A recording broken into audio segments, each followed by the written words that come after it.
vulnerabilidade de manguezais e derramamentos de óleo, novas abordagens metodológicas. E para a apresentação desse tema, a gente vai chamar no palco o palestrante Mário Luiz Gomes Soares. Ele é doutor em oceanografia, professor na UERJ, onde coordena o Núcleo de Estudos de Manguezais, colaborado com o Painel Brasileiro de Mudança Climática, atua nos temas de ecologia de manguezais e efeitos que os ecossistemas sofrem com as mudanças climáticas. Obrigado. Boa palestra, Mário. Bom dia a todos e a todas. Bem, eu vou me descrever aqui. Continuo com 1,68 m, né? Branco, cabelo grisalho, barba grisalha. Estou com uma camisa branca com um blazer marrom, calça bege e sapato escuro. Pode botar aí, Breno, por favor?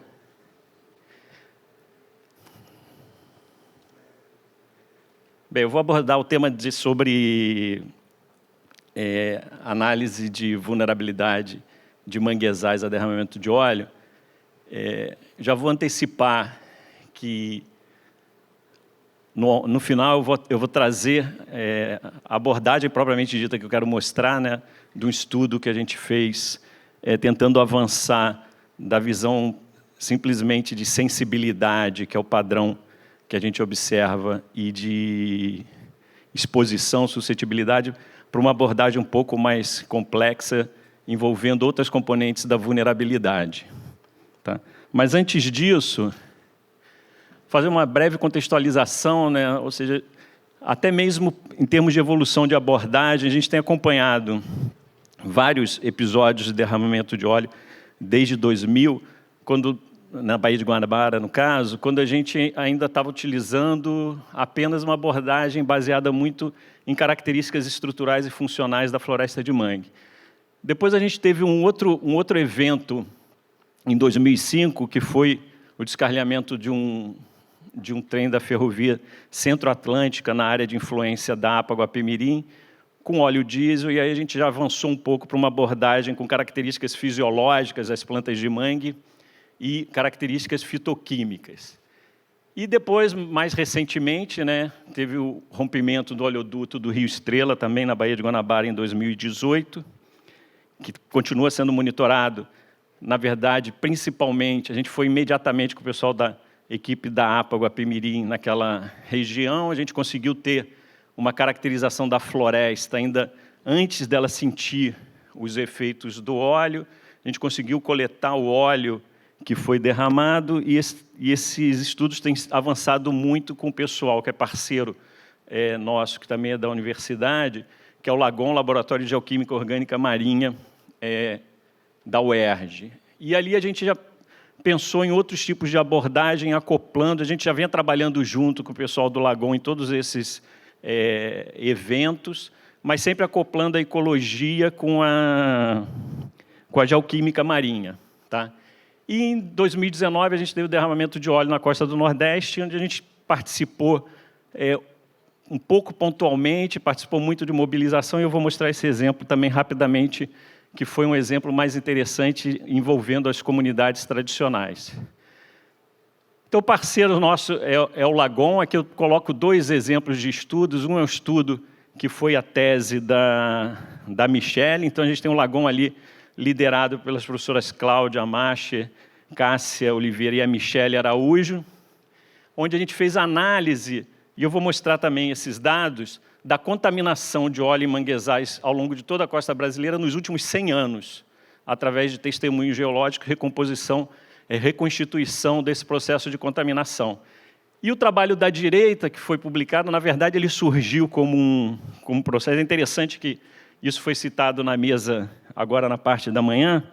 Quando a gente teve derramamento de óleo, a preocupação imediata, óbvio, foi contenção do óleo. A gente estava vivendo um período difícil do governo, pouca resposta governamental, então houve uma mobilização muito grande de comunidades, de pesquisadores e de ONGs, mas também teve uma parcela da comunidade científica que estava muito preocupada já em coletar dados pensando em publicação. E, naquele momento, a gente se articulou com algumas comunidades e, principalmente na reserva extrativista de Canavieiras, a gente apresentou a preocupação do que viria em seguida, que seria a questão da segurança alimentar, né? Ou seja, eles não poderiam negociar o pescado porque não sabiam se estava contaminado ou se não estava. Ou seja, já tinha um estigma de que aquilo estava contaminado sem saber se estava contaminado. Então, rapidamente, a gente se mobilizou com Carlinhos, né, da Resex Canavieiras, com o pessoal do ICMBio de Brasília e da Resex, e a gente colocou à disposição, através do Lagon, a estrutura da universidade para fazer análise do pescado, né? Então, a preocupação inicial foi garantir que eles tivessem essa informação para eles poderem negociar e falar, não, o pescado está contaminado, não está contaminado, e por aí vai. Tá? Posteriormente, e foi interessante porque o desenho amostral, quem fez foram os pescadores. Eu falei para eles, vocês é que vão dizer o que vocês consomem, o que vocês negociam e o que a gente precisa analisar de pescado. Então, peixe, molusco, crustáceos, e vocês é que vão dizer onde que vocês capturam esses organismos para a gente fazer o desenho amostral. Então, a gente fez isso e, felizmente, a gente mostrou que não existia comprometimento em termos de contaminação, e só então, posteriormente, a gente publicou no ano passado um artigo que o Carlinhos, que é uma das lideranças locais, também é coautor, né? Ou seja, então foi um exemplo dessa mobilização em termos de ciência cidadã. O Lagon, isso aqui é resultado de um outro projeto que está encerrando agora, que é a gestão participativa, né, que também é uma proposta que vem encaminhada pela Confrem, também representação de pescadores e extrativistas, financiado pela Fumbio, que tem o Instituto Marés como parceiro, que é uma ONG, o Lagon, a Pró-Oceano e o NEMA. E os resultados que a gente tem para o Rio de Janeiro, só para... que não funciona, né? Só para fazer o histórico, ou seja, de todos os estudos que existem sobre contaminação de óleo no estado do Rio de Janeiro. E também, em todas essas regiões, ou a maioria dessas regiões, a gente tem esse estudo, todos esses gráficos, o vertical são os anos, né, representados pela profundidade do sedimento. E o horizontal é contaminação, ou seja, então a gente tem a reconstituição do processo de contaminação em todas essas regiões ao longo dos últimos 100 anos. Né? É uma abordagem que a gente tem avançado muito com o pessoal do Lagon. Ainda nesse projeto, a gente fez um mapeamento, que foi a Paula, que deve estar por aí, que é a professora da UF, mapeamento de todos os manguezais do Rio de Janeiro, ou seja, todas as áreas de mangue, eu já apresentei isso quando eu falei do carbono. A gente definiu os pontos representativos de acesso a essas áreas, em termos de contato com o oceano, seriam questões pontuais, apenas os pontos. E com o pessoal da Pró-Oceano, a gente pegou todas as potenciais fontes das bacias de exploração de petróleo, desde Jequitinhonha até a bacia de Santos, e foi feita a modelagem da probabilidade, aqui eu boto o exemplo só do ponto 1, a probabilidade de toque de óleo nessas regiões, vindo de qualquer um desses pontos, dessas bacias de exploração. Ou seja, um exemplo de análise de suscetibilidade e probabilidade dessas áreas serem atingidas para todas essas regiões. A gente não tem, nesse estudo, a gente tem apenas para a Baía de Guanabara, o acoplamento da modelagem oceânica com a modelagem estuarina para os manguezais de dentro desses sistemas. Mas eu estou mostrando isso para mostrar o avanço que a gente chega no final, quando eu vou mostrar os resultados da vulnerabilidade, que a gente avança, inclusive, na questão da modelagem. Então, como eu tinha falado no estudo junto do Lagon, que foi a tese da Michelle, a gente analisou manguezais em todas essas regiões do Brasil e a gente chegou a uma reconstituição, ou seja, nos últimos 100 anos, da contaminação de óleo, ou seja, uma ferramenta bastante interessante, porque a gente consegue ver não só o processo de avanço, eu boto ali a linha vermelha, em todos eles, representa mais ou menos final dos anos 90, início dos anos 2000. Basicamente, em todas as regiões, a gente tem um aumento da concentração de hidrocarbonetos associada à retomada do crescimento do país. Mas a gente vê que, historicamente, a gente tem um processo de contaminação muito associado às regiões metropolitanas, às regiões sul e sudeste, e a área de São Caetano de Odivelas, no Pará, com concentrações bem menores, ou seja, a gente pode dizer ainda com um background equivalente ao que existia, por exemplo, na Baía de Guanabara, no início do século XX. né? Então, a gente vê um processo de avanço da contaminação desde o sul, sudeste, nordeste, em direção ao norte, que vai continuar se a gente não mudar a forma de gestão e de desenvolvimento da zona costeira ao longo do litoral brasileiro. E, além disso, a gente consegue observar nesse mapa, no gráfico do meio, que é da Baía de Guanabara, as gotinhas, a gente consegue ver a assinatura de derramamentos de óleo que foram relevantes na Baía de Guanabara. O que isso quer dizer? O óleo ainda está dentro do sedimento, ou seja, de 1975, de 1997, do ano 2000. Ou seja, é uma característica do óleo em sedimentos de manguezal, que é a persistência ao longo de décadas. E aí eu chego no ponto que eu quero realmente aprofundar um pouco. Isso aqui, quem conhece, trabalha com óleo, conhece isso com o pé nas costas, né? Ou seja, é o que é utilizado para definir a sensibilidade dos ecossistemas, no caso marinhos e costeiros, a derramamentos de óleo, ou seja, é uma classe que vem de 1 a 10, manguezal é um dos sistemas que tem a maior sensibilidade, ou seja, nível 10, e essa escala vem no trabalho de 78, do Gunlach e Reis, depois ele é assimilado e aprimorado pela NOAA, e depois é utilizado em todo o mundo, a Petrobras utiliza esse sistema também. E os manguezais têm essa classe 10, ou seja, o máximo de sensibilidade, pelas características do sistema. Sistema altamente produtivo, alta relevância socioambiental, difícil remoção do óleo quando o sistema é contaminado, por isso ele tem que ser prioritário na contenção de eventuais derramamentos de óleo, ou seja, na proteção através de barreiras de contenção, e o elevado tempo de permanência do óleo no sistema, como a gente viu ali naquele gráfico anterior de 75, e a Yara citou na fala dela também no caso do derramamento em Bertioga, em 83. Né? Ou seja, você tem óleo lá até hoje perturbando o sistema de alguma forma. E aí o que eu vou trazer é um resultado de um estudo que a gente fez na costa norte do Brasil, e aqui eu trago isso para discussão, porque hoje a gente está discutindo novamente, infelizmente, a possibilidade de exploração de óleo nessa região. E eu lembro aqui o que a gente já falou várias vezes aqui ao longo do Congresso, ou seja, a principal área de manguezais do país, em termos de cobertura, as florestas mais desenvolvidas, e o principal cinturão de manguezais contínuos do planeta está nessa região.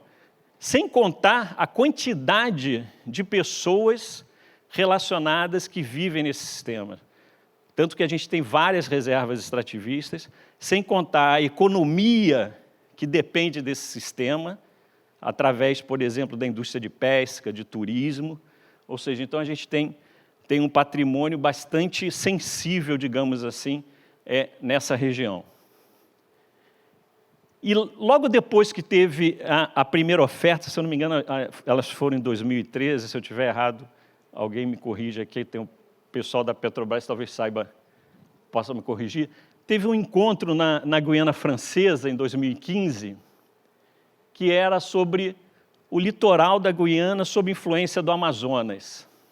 E já naquela ocasião a gente apresentou esse trabalho alertando que a exploração de óleo na costa brasileira era um problema internacional.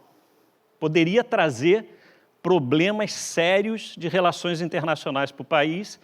Por quê? Porque você tem uma corrente da Guiana, ou a corrente norte do Brasil, que carrega toda essa massa d'água em direção ao norte da América do Sul e ao Caribe.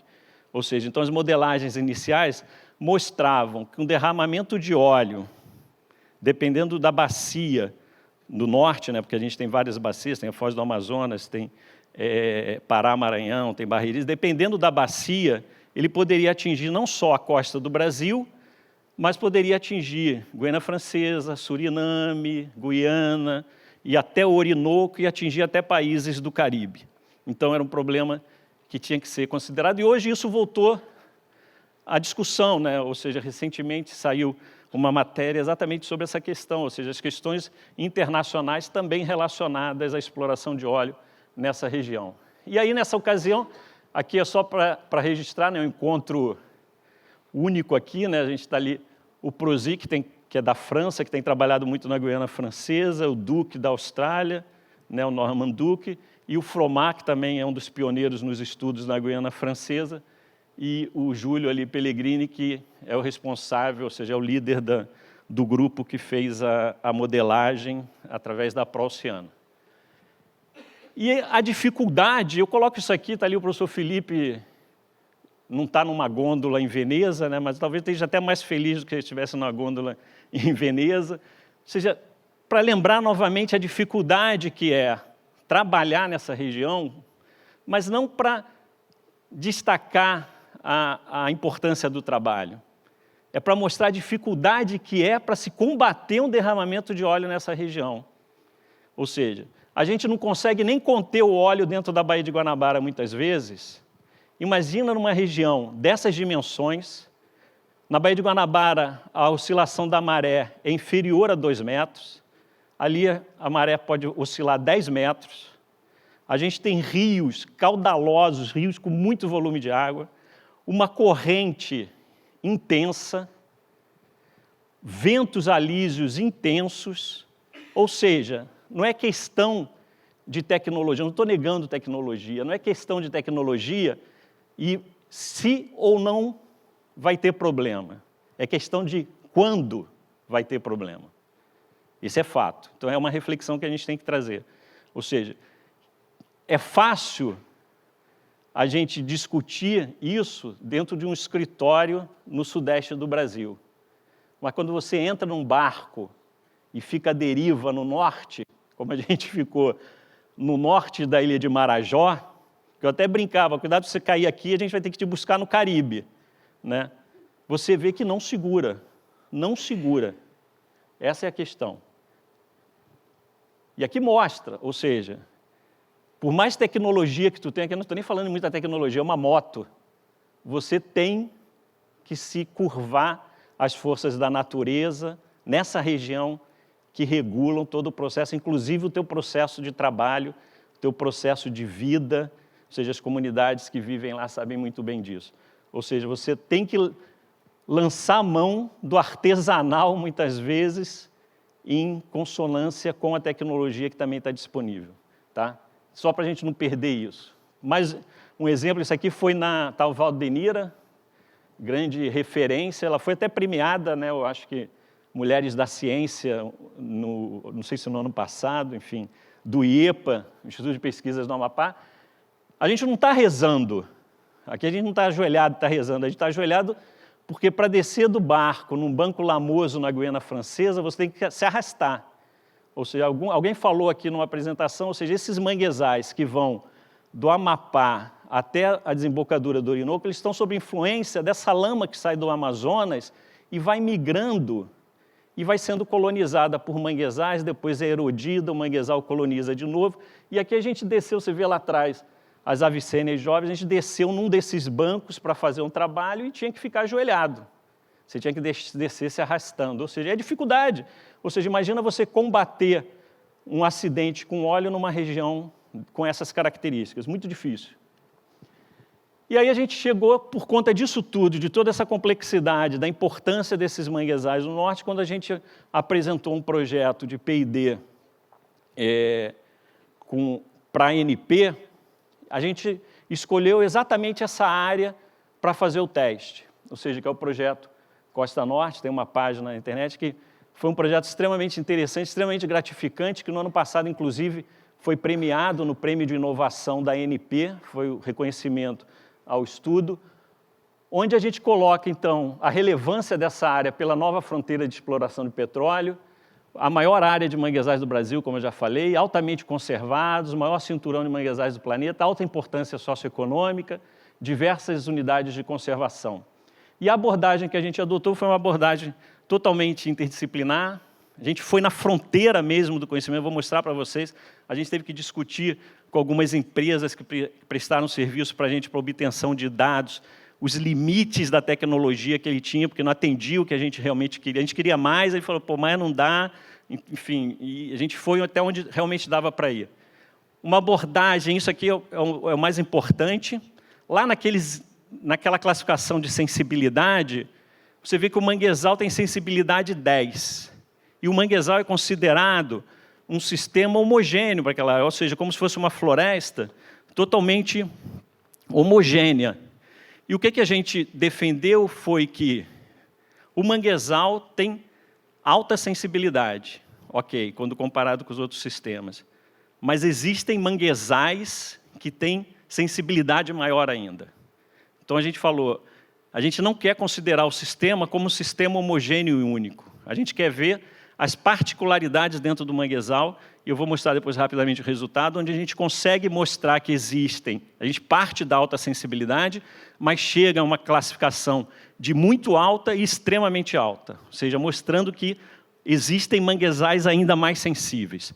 E, além disso, a gente avançou além da análise de sensibilidade. A gente pensou, a gente precisa saber a sensibilidade, ok, numa escala infrasistêmica, a gente precisa saber a suscetibilidade, que é normalmente através das modelagens, é o que se faz normalmente, e isso já tem muita informação sendo gerada, muita expertise, mas a gente precisa também saber a resiliência, a capacidade desses manguezais responderem caso sejam atingidos pelo óleo. E são essas três componentes que, juntas, dão o que a gente chama de vulnerabilidade. Então, existe uma questão conceitual muito forte, que é a aplicação do termo vulnerabilidade sem muito rigor. Então, muitas vezes você vê as pessoas falarem vulnerabilidade, quando você vai ver, ela está falando, na verdade, de sensibilidade, ou ela está falando, na verdade, de suscetibilidade, que é a exposição ao risco.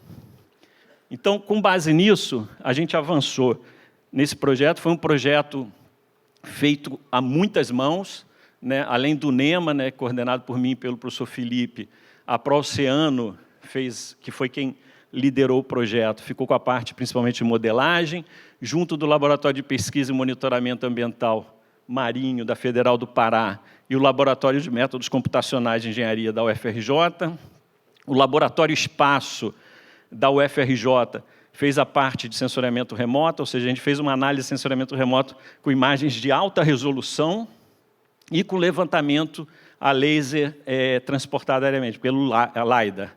E o IEPA, o Instituto de Pesquisas Científicas e Tecnológicas do Amapá, também participou tanto dos trabalhos junto do NEMA, no levantamento em campo das florestas de mangue, quanto na questão do sensoriamento remoto das áreas lá do norte.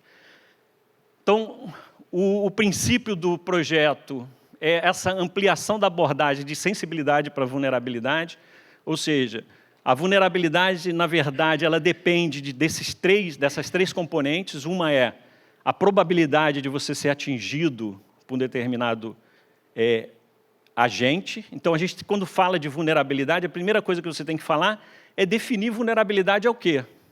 Né? Então, muitas vezes a gente vê falar vulnerabilidade às mudanças climáticas. É um vazio, isso não diz nada. Porque as mudanças climáticas, elas interferem em diferentes agentes. Você pode ter vulnerabilidade à elevação do nível do mar, vulnerabilidade à mudança do regime de chuva, vulnerabilidade a eventos extremos. Então, a primeira coisa é definir o agente.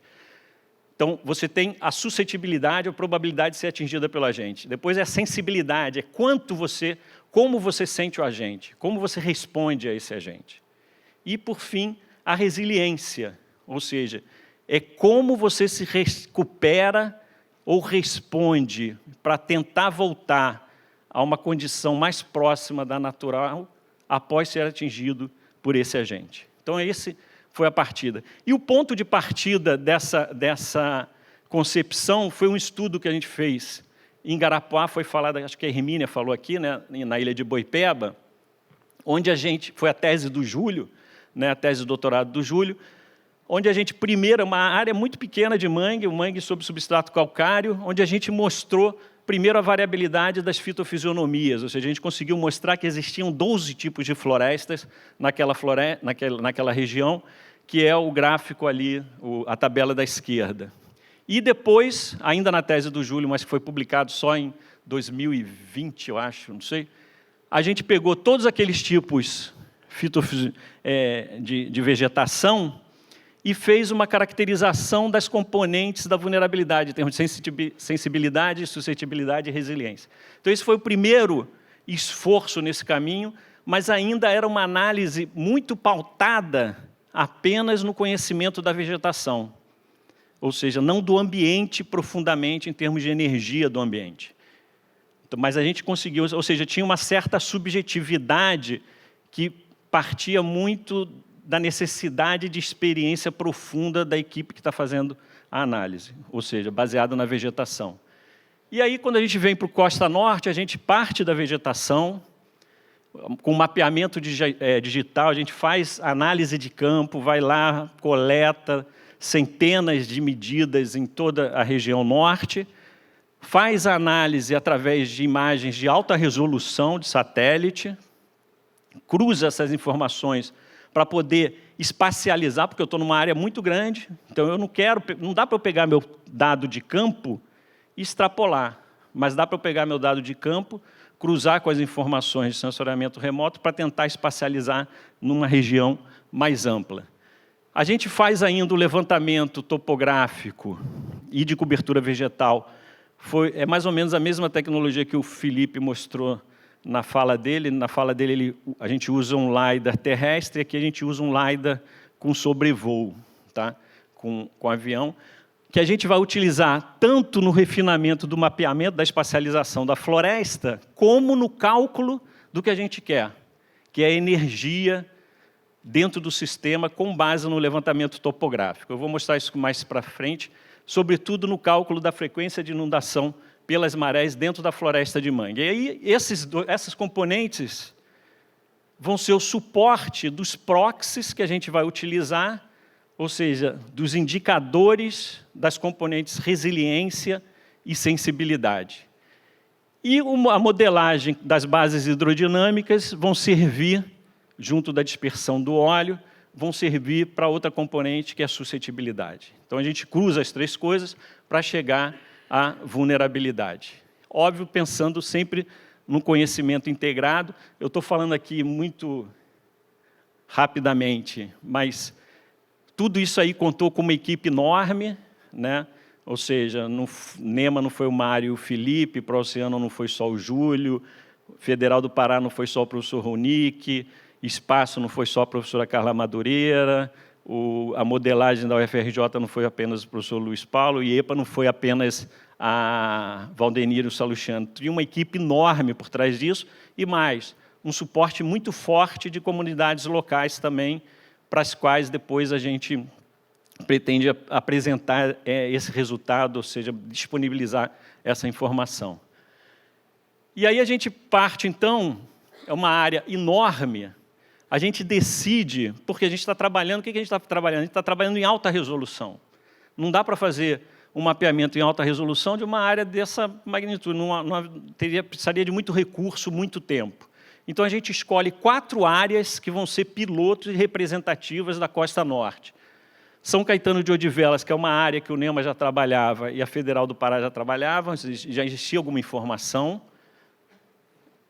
A segunda área é a Ilha de Marajó, dividida em 2 setores, né, o setor leste e o setor norte, que está diretamente sob forte influência do Amazonas.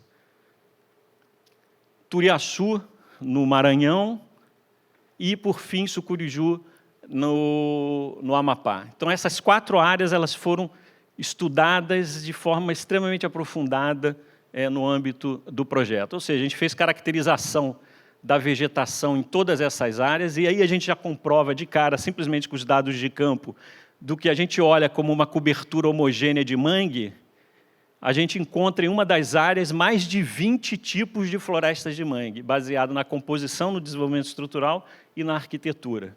Ou seja, mostra que existe uma variabilidade infrassistêmica enorme e a gente chega a cerca de 50 tipos de florestas diferentes em todas as 4 áreas que a gente analisou. A gente, então, faz as medições em campo, faz a medição de maré para dar suporte também às modelagens e faz as campanhas de levantamento aéreo de LiDAR. Isso aqui foi um dos grandes avanços, foi complicado, foi complicadíssimo, foi essa aqui que a gente sentou com a empresa, a gente falou, a gente quer um levantamento topográfico de tantos centímetros. O cara falou, isso não existe. O que eu tenho é tantos centímetros. E a gente teve que adiar as campanhas, porque ele falou, estou recebendo equipamento novo. E a gente ficou esperando. E é uma aeronave, eu fui conversar com o Ometo, do INPE, né, que eles tinham feito exatamente o mesmo levantamento com a mesma empresa para a Amazônia. Eu falei para ele, pô, não dá para tu esticar as tuas linhas, vocês têm dinheiro, ir até a zona costeira para pegar os dados para a gente? Não deu, tal. O dado dele foi disponibilizado, mas não servia para a gente. E aí a gente partiu para fazer esse levantamento. Aqui eu coloco o exemplo de Turiaçu, que é aquela imagem lá da esquerda. Cada cor, não sei se vocês conseguem ver que são várias linhas, a gente dividiu o sistema ali são 5 setores, cada linha é um sobrevoo do avião. Então, você fica dias ali, fazendo esse sobrevoo. Por quê? E a empresa ficava louca com a gente. Eu falei, cara, eu não quero cobertura vegetal apenas. Eu quero a topografia, eu quero o relevo. Então, para eu fazer o relevo, ele tinha que acoplar o voo com as condições meteorológicas e com a maré. Então, a gente mandava uma equipe de campo que ficava em comunicação com o avião para saber se a maré estava numa condição boa para fazer o levantamento que a gente queria. E ele fazia todas aquelas linhas ali, lembrando que é uma aeronave que vem de São Paulo, que foi deslocada para lá, ou seja, não é um trabalho trivial, tem que ter autorização da ANAC para fazer esse tipo de trabalho. E a gente levou um tempo enorme, porque em todas as 4 áreas a gente teve que fazer esse tipo de campanha, ou seja, ir com a equipe da Maré para campo, para ficar em comunicação e articular o sobrevoo. E a gente chega a esse produto aqui, não sei se dá para ver bem, são as nuvens de pontos já um pouco tratadas da floresta, porque você está com o laser atira e ele reflete, parte reflete na copa das árvores, então você consegue ter a cobertura, aqui está cortado, do dossel, parte penetra e você consegue ter um subbosque, e parte ainda penetra mais e bate no sedimento, e você consegue ter a topografia também com uma resolução de poucos centímetros. Então, essa informação é extremamente valiosa, e ela que a gente utilizou para algumas coisas que eu vou mostrar. Então, a gente amplia a legenda com o auxílio do LiDAR e com os outros levantamentos, e com a análise de alta resolução das imagens de satélite, de uma composição única de manguezal para uma diversidade de fitofisionomias. A gente integra a interpretação das imagens de alta resolução com os dados de campo e com o apoio dos dados do LiDAR. Mas o LiDAR, principalmente, ele serviu de suporte para o mapeamento da vegetação, mas o objetivo principal que a gente queria era cruzar os dados do LiDAR, da topografia, com os registros de maré, para a gente poder ter a frequência de inundação pelas marés e a energia das marés dentro da floresta. Então, a gente chega àquele tipo de resultado ali, que está colorido aqui à direita, que é a topografia dentro do manguezal. E aí tem aqui como resultado, para mostrar, aqui São Caetano de Odivelas, né, no Pará, mostrando a identificação, e aqui já um resultado do mapeamento de alta resolução com o apoio do LiDAR do trabalho de campo, das florestas de mangue, ou seja, com cerca de 23 fitofisionomias, ou seja, uma floresta extremamente diversificada. Isso é importante, porque a resposta do manguezal ao óleo vai depender também do tipo de floresta que você tem, que depende também do tipo de ambiente que você tem em termos de energia de marés, por exemplo. Ou seja, ela responde a essa energia. A energia principal, que é de um produtor primário, que é a energia solar, é a mesma para toda aquela região, né? Você está no mesmo sistema, no mesmo estuário, mas a maré pode variar dentro do manguezal. E aí, outra inovação extremamente interessante foi, lá no lado esquerdo, na modelagem, normalmente é a mesma modelagem que eu apresentei para o Rio de Janeiro.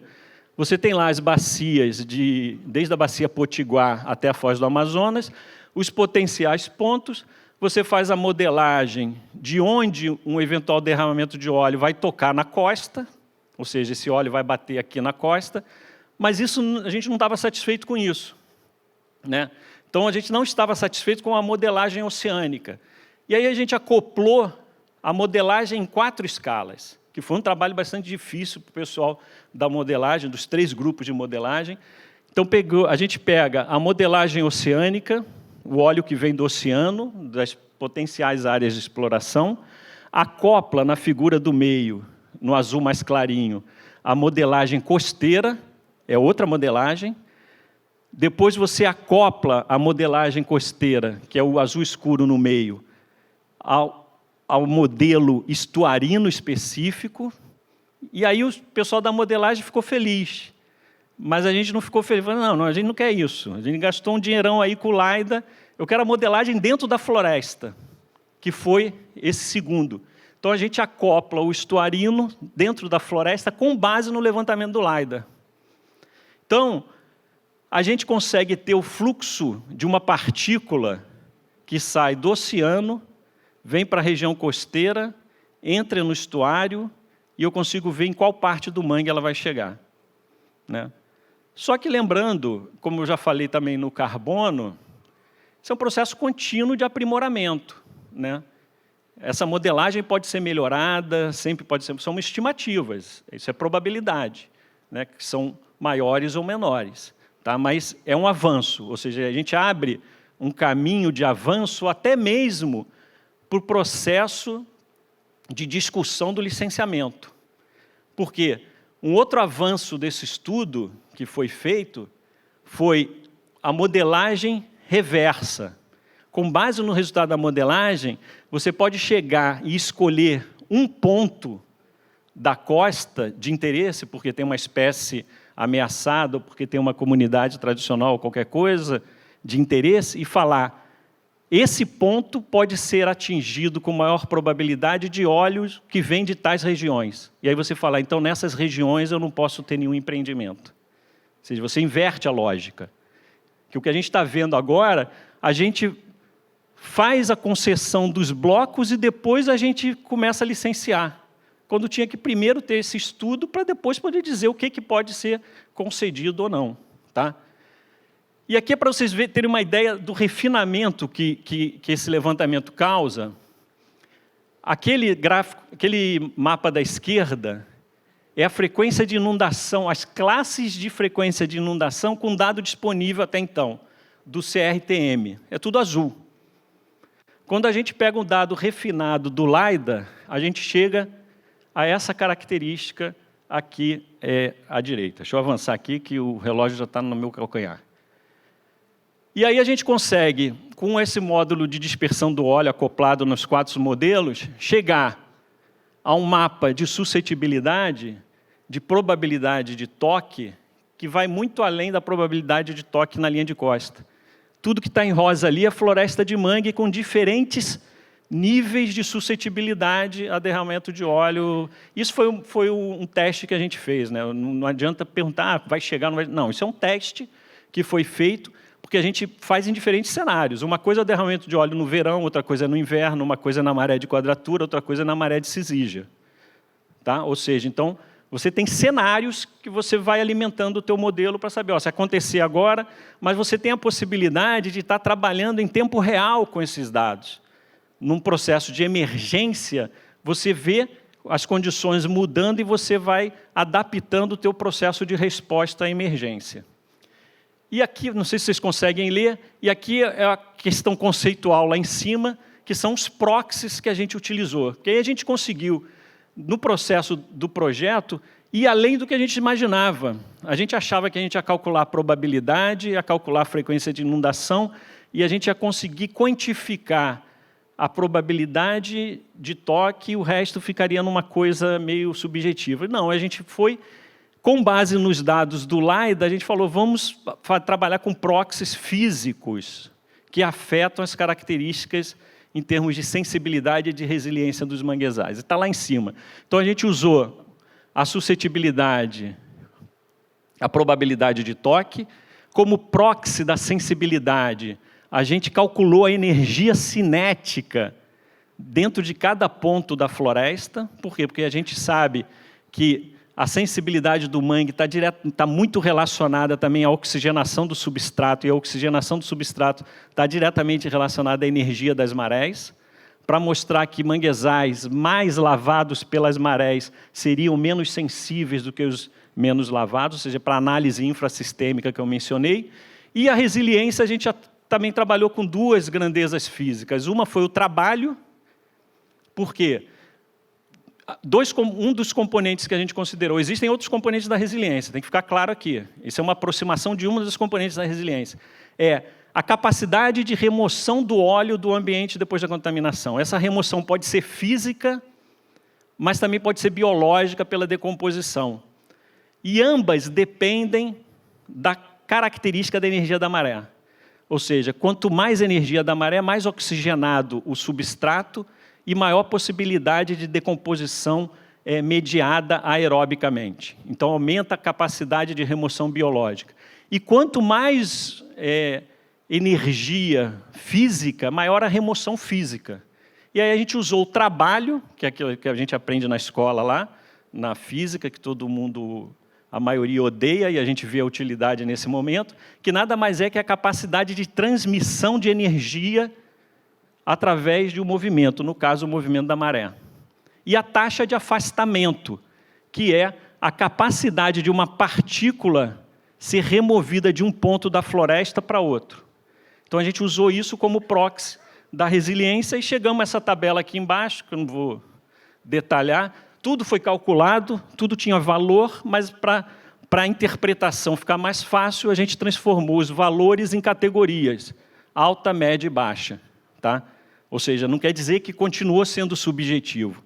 Eles foram feitos de forma comparativa com cálculos. Então, esse é um processo de inovação. E a gente chega a esse mapa, por exemplo, na região de Turiaçu. Né? Os proxies de sensibilidade e resiliência, na esquerda, energia cinética dentro da floresta de mangue, e o trabalho dentro da floresta de mangue, mostrando que existe uma heterogeneidade. Não é igual, não é tudo igual, não é tudo mangue.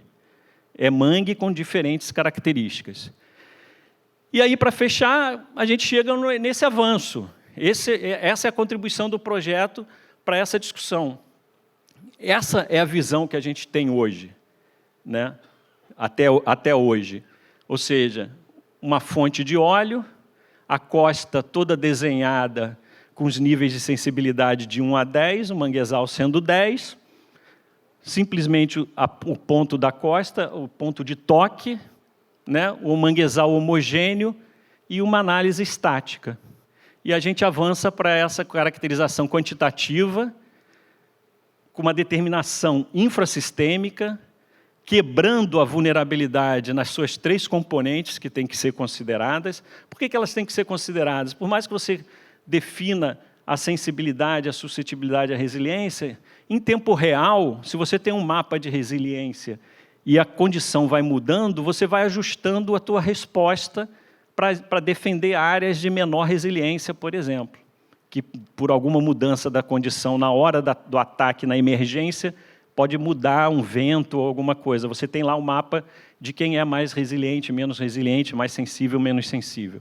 E aí a gente chega ao produto final, que seria, então, um mapa de vulnerabilidade de determinada região, óbvio, pensando também em determinado cenário, verão, inverno, maré cisígia, maré de quadratura. E eu acho que é isso. Obrigado.